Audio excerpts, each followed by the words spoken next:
I bet you didn't know you could buy a vacation rental inside of a national park. If you want to know how I did this video is for you.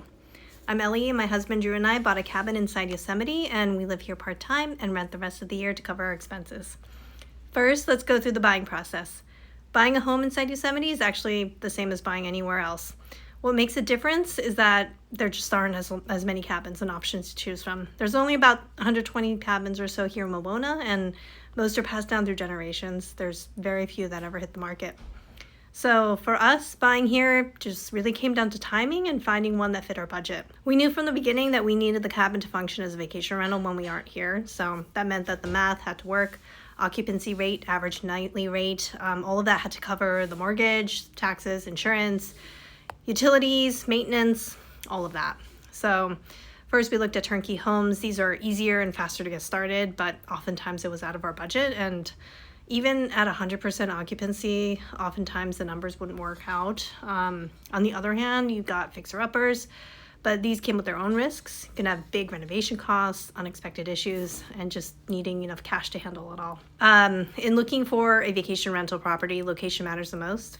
In Yosemite, the closer you are to the valley, the stronger and more reliable the bookings are going to be. So first, looking outside the park, we were in Oakhurst and Fish Camp. But as we were going through that process, a cabin inside the park in Wawona came on the market, and when we saw that, we just moved really fast. There's also Mariposa County short-term rental permit rules that you have to keep in mind if you want to have a vacational rental property here in Yosemite.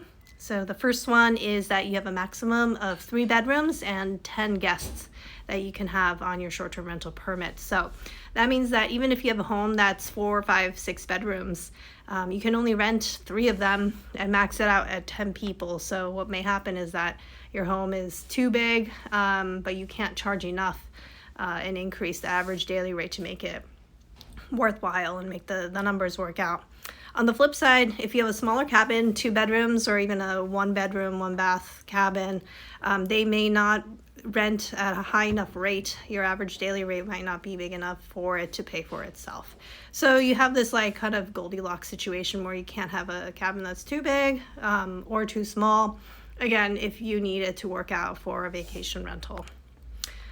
We also looked for properties that didn't have a lot of land, because maintaining fire defensible space within Yosemite, it's a lot.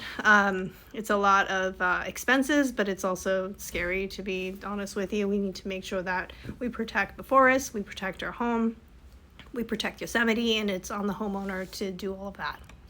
But for us, I really believe that we got lucky. The cabin we purchased was within our fixer-upper budget, and it just checked all the boxes that we needed.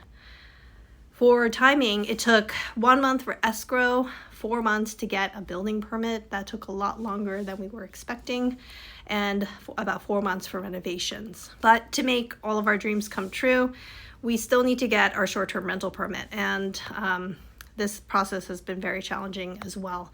I'll cover that in a separate video, so follow for part 2. And please stay tuned for announcements on when bookings at the Wilderness Yosemite will become available, because we would love to share our home with you, and follow for more stories from the Wilderness cabin.